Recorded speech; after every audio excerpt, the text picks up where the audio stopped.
Hello, hi guys! Magandang hapon sa inyo lahat. This is Gino Rodriguez, Mama Sagre Channel, a faith healer, also matarider. So ngayong hapon, natatagyan natin ang sabihin sa iyo ng ating mga gabay. So this is a weekly gabay for the month of March 15 hanggang March 21 for the sign of Scorpio. So Scorpio, welcome to my channel. Ano kayang messages, advices, ng spirit guides ang ating masasaga for today's video? Kanino naman kayang energy o kaganapan sa buhay ng mga Scorpio ang ating mahagilap. So guys, this reading is a general reading lamang. Hindi lahat makaka-resonate. Kunin lamang po makaka-relate sa inyo. And comment down below kung kaninong energy ang ating nasagap. And of course, don't forget to like and subscribe my channel and hit the notification bell for movies updated. Kasi maraming salamat po sa mga walang sawang pagsuporta sa aking channel, lalo na yung hindi nag-i-skip ng ads na way pagpalay kayo, nandiyan sa may kapal, siksik liglig na gumapaw na biyayang manabalik sa inyo. So let's see guys, kung ano pang mensahe sa iyo ng ating mga gabay, ang ating mga hagilap. So guys, umpisa na natin for the sign of Scorpio. Angel Spirit, please give information. Ano kayo gusto sabihin sa iyo ng ating mga baraha? So there's a Three of Wands. So there's a waiting for a soul to waiting for a ship. May mga bagay na hinihintay ka dito na magiging resulta, no? Or something na, kumbaga, there's a harvest time. And there's a trouble, guys, no? May trouble din dito. So let's see. Additional messages. So there's a King of Cups. So there's a devoted supportive person. May taong sumusuport at gumagabay sa dito. And of course, there is a Seven of Pentacles for harvest time. So at the end of the time, kumbaga, makukuha mo what you deserve. No? Lahat ng mga pinaghirapan mo, lahat ng mga bagay na pinagpaguran mo, this is the moment na parang, kumbaga, this is the paying off. No? And of course, there's a Queen of Cups for healing. No? Magkakaroon ka na ng healing eksena dito. And because there's an Ace of Swords for our mental clarity and there's a breakthrough. Maaaring magtagumpay ka kung ano man larangan or aspeto yung pinangahawakan mo. And because there's the Emperor, be mature enough and being grounded. So, ibig sabihin, pagdating sa mga decision, so kailangan maging mature ka. And of course, magkaroon ka ng discipline and respect, no, sa sarili mo at even doon sa mga ginagawa mo. So, let's see. What is the Three of Wands? And of course, being a boss. So, maaaring maging boss ka someday. And the real was is the Page of Swords. So there's a get more information. No? May mga bagay na kailangan mo pang alamin or tuklasin or may mga bagay na kailangan mo matutunan. No? So may mga bagay na kailangan mong hintayin. No? Kasi hindi ka pwedeng magpala decision or maging agresibo sa mga bagay-bagay. Kasi kumbaga kailangan have patience. So kailangan mong maging kalmado at kailangan mong habaan ang pasensya mo. And the High Priestess is the unexpected moment. There's a mystery and secret. So may mga bagay dito na kumbaga hindi pa nakikita sa ngayon or may maaring kumbaga there's a mystery behind or may mga bagay guys na parang hindi mo akalain na itong tao na to ay ginagabayan ka, no? And because there is a Page of Pentacles, Page of Wands for a new ideas, a new plan. So, ibig sabihin dito may magandang balita dito for the harvest time. So, let's see. What is the Queen of Cups? So, there is a justice. So, karma is coming. So, the justice will be served.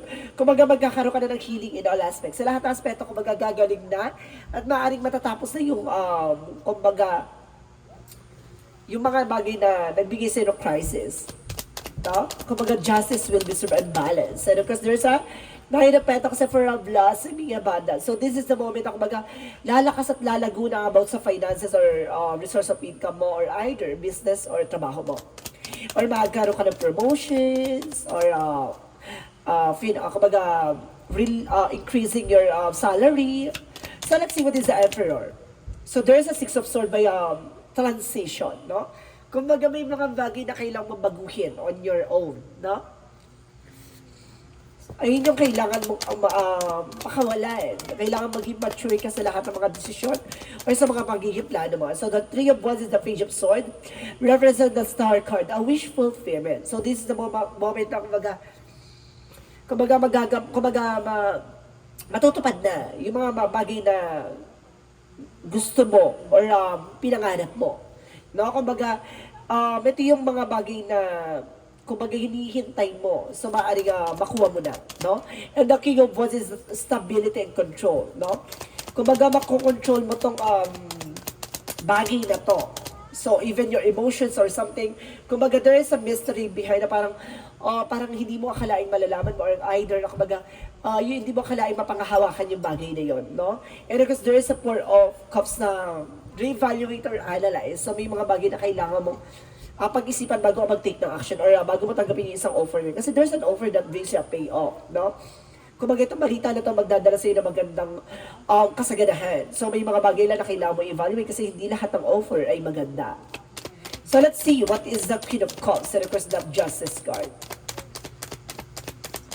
The Queen of Cups and the Justice card, there's an Empress card, a revert. So ito na yung, kumbaga, may babalik na yung sigla, ganda, at daloy ng magandang kapalaran sa pagdating sa finances, love life, and career.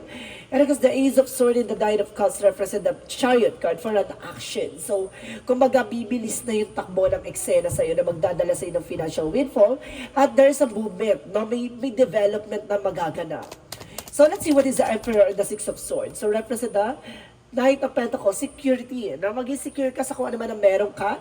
And because babaguhin to ng mga karanasan or kumbaga, this is the moment na kumbaga, alam mo kung ano yung pag-iimbesan mo, alam mo yung mga bagay na pangahawakan mo, gano'n. Kumbaga, this is the development na matagal mo nang hinintay, no?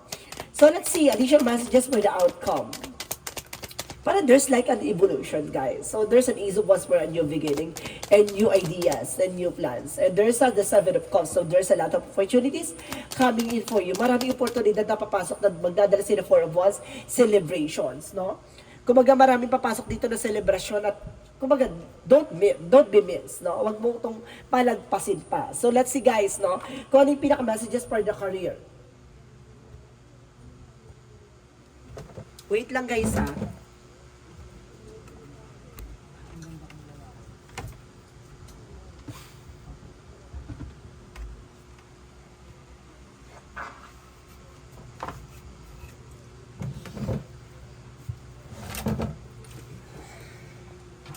Okay. For your career na tayo, no? So, let's see. Additional messages. For your career is the Eight of Wands. Now, there's a travel, communication, movement, and email messages. And the Seven of Swords. There's a sneakiness. So, may mga taong kumukuha ng information sa'yo.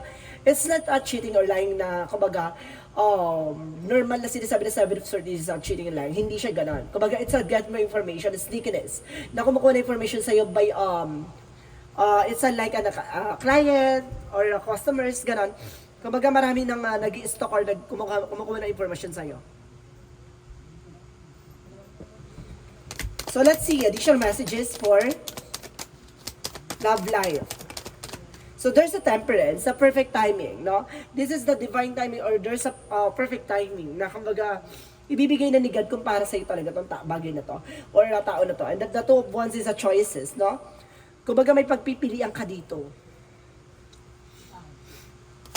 So let's see what is additional messages from the health. Sa health mo naman there's a Five of Pentacles.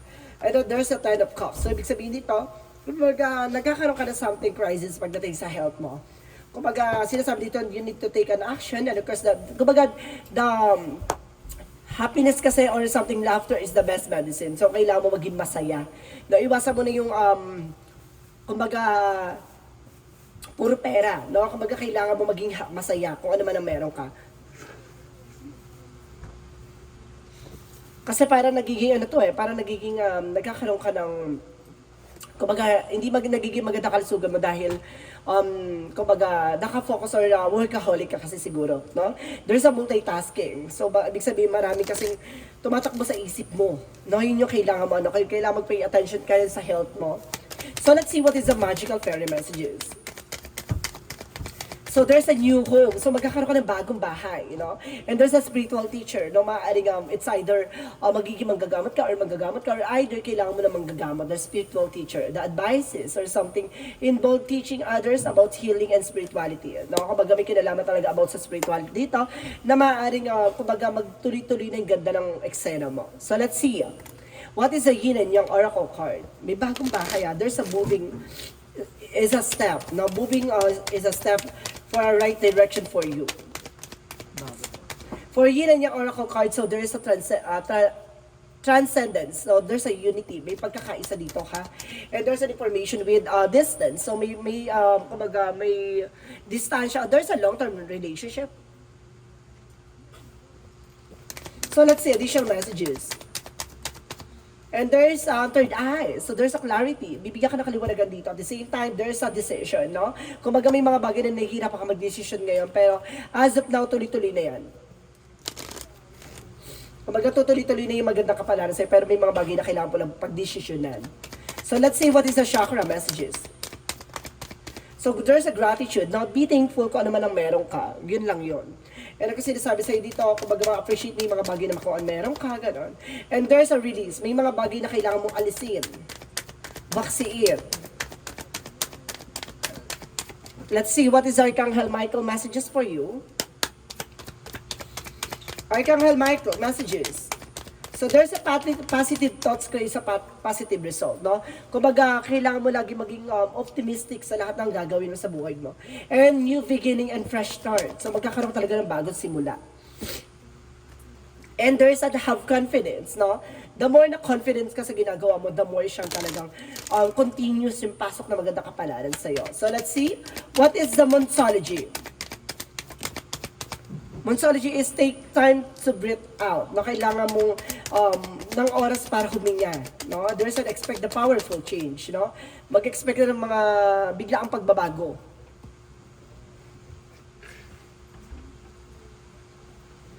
And of course, there is a new start is coming. So magkakaroon ka talaga ng bagong simula dito. At maaaring masisimulan mo na. So let's see, additional messages for angel spirit. So there's a children. So some of you may kinalaman ng mga bata, or may mga anak ka, ganun, may mga kapatid ka. So there's an involvement with children. And there's an animal. So some of you animal lover ka, no? So let's see, what is the angel's answer? Angel's answer. Excuse me, represent what? Wait, may mga bagay na kailangan mong hintayin, no? Hindi pwedeng padalos-dalos. And of course, there's an in the near future, no? Nalalapit na, malapit na. And there's a compromise, ang pinagkasunduan. No, may pinagkasunduan at may pinangako. So let's see. What is additional messages for angel spirit?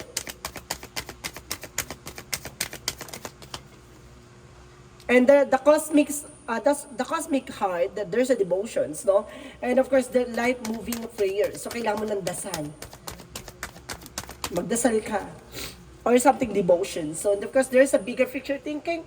And of course, there's a visionary. No? Kumbaga, mayroon ka ng pangitain or kumbaga, nakikita mo na yung magiging possibilities. So, let's see what is Archangel Raphael messages. So, there is a sunlight. So, kailangan mo ng magpa-araw, gano'n. And of course, there is a Jesus Divine Healer. So see, kumbaga ginagabayan ka ng ating Panginoon na nanggagamot, no? Si ating Jesus, no, na ginagabayan ka para it's either manggamot or magpagamot, gano'n. It's either gano'n. Baka marunong ka maghilot, magtawas, or mag-massage. You're also a tarot reader or either spiritual healer, no? And there's a failure. So may mga pagkakamali or there's a lot of mistakes kang kailangan mo matutunan and there's a judgment. So may mga challenges ka na kumbaga magkakaiba tayong pagdadaanan, no? So let's see, what is the energy? So ibig sabihin dito, kumbaga nandun ka sa spiritual journey, guys, no? May mga pinagdadaanan ka dito na it's either nandun ka pa sa situation na parang nahihirapan ka, parang nahihirapan ka sa finances, love life, and career. Kumbaga, pag nandun ka sa karanasan na yon, kumapit ka lang sa kanya, no? Kumbaga, lahat kasi ng yan nararanasan ng mga tao or nararanasan ng mga may kinalaman about sa spirituality. And there's an angel of love. So, nandito ang ating gabay for an angel of love. And the fourth chakra, Archangel Raphael for healing, no? Magkakaroon ka na ng healing dito. At the same time, there's the guardian and the gateway discoveries. No? Marami ka madidiscover dito. Kumbaga, there's an incredible, there's an unexpected. So may mga bagay na parang hindi mo akalain na ganito ganyan, no, na matutuklasan mo, malalaman mo. So may mga bagay na parang hindi mo akalaing makukuha mo. And there's a psychic ability. So see, I told you, no? It's either you are also healer or you're also a spiritual teacher or guardian. So there's an information na kumbaga meron kang abilities about sa spirituality. And there's a truth reveal at malalaman mo yan. There's a spiritual activation ata na mangyayari dito, guys. So let's see what is the Romance Angels. Pagdating sa Romance Angels, there's a express your love. Na ipakita mo yung pagmamahal mo sa bagay na yon. Kasi hindi lang, kumbaga ang love kasi hindi lang sa tao yan eh. Pati sa mga bagay-bagay or sa hayop, kumbaga kaya natin ipakita yung pagmamahal, no? So let's see what is the Jesus loving quotes. So Jesus loving quote said, "The Comforter, which is the Holy Spirit, whom the Father will send you in my name, He will teach you all the things." So see, kumbaga you are also a healer. Parang dito yung sinasabi na, yung pagbibinyag, no, parang kumbaga inina na siya na paglilinis, sa madaling salita paglilinis ata yan. Yung nilublob siya sa dagat or something sa bapis para kumbaga binyagan siya para malinis yung lahat ng mga pagkakamali niya at kabiguan niya, something like that. Parang pinapakita mo na yung mga bagay na kailangan niya matutunan, no? Parang ganun siya, guys, no? So let's see, what is the synchronicities? For the angel synchronicities, let's see what is the messages for you. For the synchronicity is the silence. So, mas maganda yung tahimik ka lang. Kasi kapag nagdaldal ka kung ano yung mga bagay na nalalaman mo about sa spiritual, sasabihin nila baliw ka. No? So, kailangan mong isarili at the same time, there's a dreamer. No? Kumbaga may papasok din sa panaginip mo. Oh my God, there's parang nasa-sense ko, there's may astral. No? There's an astral travel na kakayanan. And there's an imagination. See, there's an intuitions, guys. There's a vision. So, maaring may kakayanan ka talaga by your intuition, visions, and of course, prediction.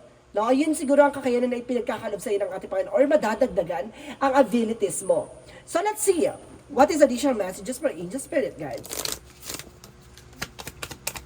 For angel's message, so there's a me, no? So sinasabi dito, I allow my serenity to reign in me, that the love I have for myself invites harmony to settle with me, my being me. I listen to the honor and strive your fulfill the needs of my soul. So talagang, di ba, kumaga kailangan mo matuklasan sa sarili mo, or may mga bagay na kailangan mo matutunan, or may mga bagay na kailangan mong pahalagahan sa sarili mo. At the same time, let's see what is the angel's message. The number messages for you is 666, reflect, no? Lahat ng mga bagay na ginagawa magre-reflect sa'yo, no? And several unexpected developments will enter your life and impact how you feel. This is the chance to reevaluate your identity. You need you need a mental shift towards a greater optimism, self-assurance that a trust and put your faith in your gut in the inner voice. Pay attention to your feelings and use them to help you become a better person. See, binibigyan ka talaga ng kaliwanagan sa kaisipan or something sa kakayanan mo. No, binibigyan ka ng kumbaga malinaw na nararamdaman para maranasan mo at malaman mo kung ano yung binibigas or binibigay na mensahe sa iyo ng iyong mga gabay. There is an inner voice, guys. So it means there is an spiritual abilities na pinagkakalob sa iyo na kailangan you need to pay attention. Kung ano yung mga bagay or messages or synchronicities na gustong ipabatid sa iyo na kailangan mong matutunan at kailangan mong malaman. So, ibig sabihin dito, katalinuhan at kaalaman ang gustong ipabatid sa iyo. So, let's see what is the angel's number. So, what is the another angel's number? So, dalawang angel's number natin, ha? Kasi meron kasing dalawa yung represent dito. So, dinagdagan na natin ang pinaka-messages sa iyo para matutunan mo at malaman mo yung mga bagay na dapat mo pang malaman. And there's a 27 by I am expressive, no? Your mind is a wide open. You are tolerant and compassionate towards all ways of life. You value freedom of expressions and want to improve the conditions of people, whether in your community, country, or the world at large. So, ibig sabihin dito, kung ano yung nararamdaman mo, i-express mo, which is, kailangan mo limitahan yun. Kasi, kumbaga, kapag kung ano yung nararamdaman mo, nakita mo, sinasabi mo sa ibang tao, which is na wala namang spiritual knowledge, guys, sasabihin nila baliw ka. No, you need to think twice before you magsalita or mag-open ako ano-ano. Dapat doon sa may alam din, no? Para na sa minsan kasi kapag nag-open ka sa may alam din, kumbaga akala nila sinasapawan mo sila, gato ganyan. Kumbaga ganon, kumbaga dinadaan ka, nilalagay ka sa nila sa hindi magandang eksena. So you need to be assured and of course pay attention, no? Mag-ingat ka na lang sa mga paniniwalaan or papasukan mong eksena, no? So let's see, what is the messages of life? What is the messages of life? Messages of life represent, I connect with the heaven. So sinasabi today, I turn inwards and connect with the heaven within. From this place of peace, I can see that a situation I have resented is actually an idea and opportunity to work on my inner self. I understand that such an experiences are necessary for my growth.